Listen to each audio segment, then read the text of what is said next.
Hi everybody, I'm Ernie and I love America. Hey, I hope everybody had a really nice Thanksgiving, and I hope you got together with friends and families, and we're thankful for all the wonderful and magnificent things that we have and share in this country, because believe me, we really do have more than a lot of other people do, and we have a lot to be thankful for. I want to start out with a couple of real quick points, then I want to read you something that I think all Americans from both sides of the aisle might be interested in, and maybe should take notice of. All right. First of all, one of my main points is, when in this country, the United States of America, did we decide to reward failure? Bad management, greed, things such as golden parachutes, and criminals. I think this is a bad idea. I think any kind of bailout is a bad idea. If I mismanage my business, I'm just simply out of business and I have to make some pretty rough choices.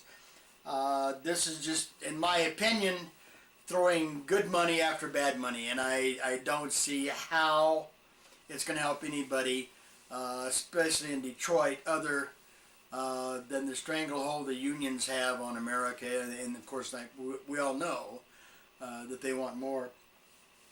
And the other point I want to make is that we want to remember that in the preamble of the Constitution, it says that we the people. It doesn't say we the bureaucrats or the politicians. You might remember those few words right there, because I'm pretty sure it says we the people. What I wanted to bring up are some Declaration of Independence principles. Abraham Lincoln said in Independence Hall in February 22nd, 1861, and this is his quote, "I never had a feeling politically that did not spring from the sentiments embodied in the Declaration of Independence." Now, we all know Lincoln was a pretty great man. "We who share Lincoln's views must make clear to ourselves and to our countrymen what those Declaration sentiments are. We hold that what Lincoln referred to as sentiments of the Declaration are the principles of the American Republic, and we understand them to include the following: all men are created equal.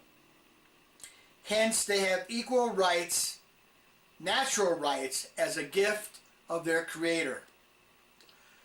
Our duty to seek and follow the will of the Creator is prior to all government. Accordingly, so is the liberty of religious conscience. The authority of the Creator, as prior to all civil society and human authority, must be respected for liberty itself to endure. There is a natural right to life. There is a natural right to life prior to all positive law, including the Constitution. There is a natural right to acquire, secure, and use property for safety and happiness. Men have a right and a duty to form governments to secure their rights, to assist one another in striving for happiness. Men are authorized by the Creator to defend these rights, and accordingly so are the governments they form. From this authority proceeds the right and duty to defend national sovereignty and security. Governments are made legitimate by the consent of the free and equal persons who form and sustain them. Governmental powers are always to be understood as delegations from the persons who compact to form the political community.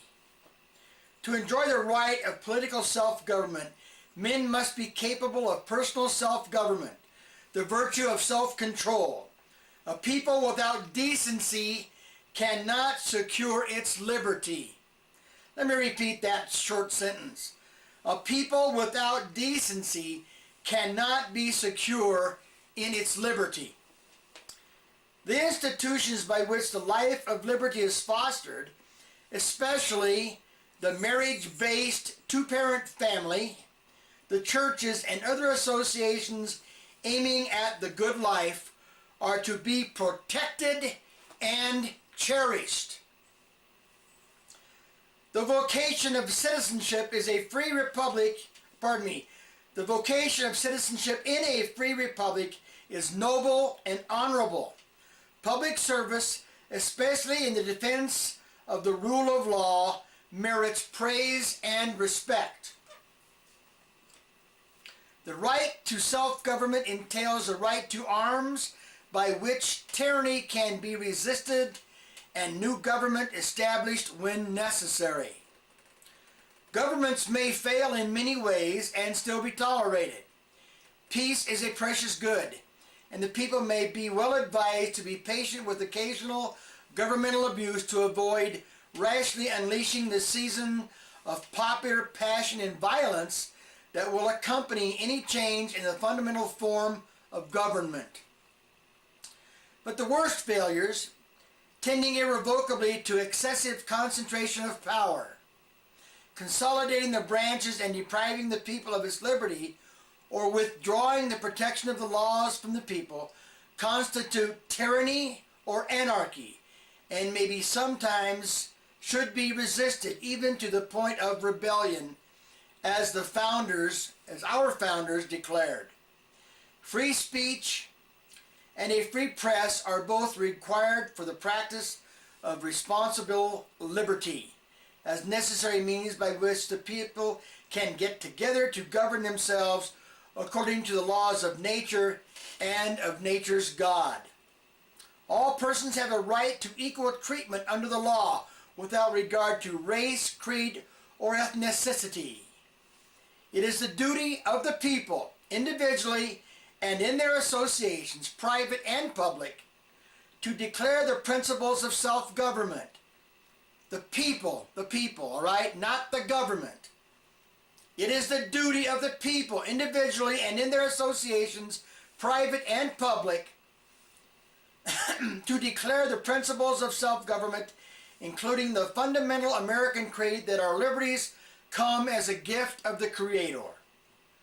Personal religious belief is not a requirement for American citizenship, but acknowledged of our national belief that human equality and rights come from an authority beyond human will is a moral duty of citizenship. Its rejection constitutes a denial of natural rights and human equality and is inconsistent with the order of liberty. On the basis of these principles, it would be nice to add a new term to American grassroots politics. Declarationist is anyone who believes in the principles of the American Republic as outlined in the Declaration of Independence. So I'm going to say one thing, American people. If you have not read this book, front to back, and understood it, everything we need to run and govern our country is in this little book that can be picked up at any bookstore anywhere in this country, and in some foreign countries, I might add. Get yourself a copy of the Declaration of Independence. Read it and find out what our government is doing that is not in this book. If we follow this book as it's written, we as American people will have the country that we want. And that includes liberals and that includes conservatives. It doesn't include radical liberals because they'll never read the book. And it doesn't include radical right-wing weirdos. But those of us in the middle need to read this book so that we know what our country is doing and what our legislators are not doing. I thought that was kind of an important little thing for us to read. I hope you pick up a copy of the Constitution and read it. If you want any information on the letter that I just wrote you, just give me an email. I'll be happy to forward it to you. Anyway, I would like to say thank you to all Americans. God bless all of you. God bless the United States of America. And God keep our warriors safe. Thanks.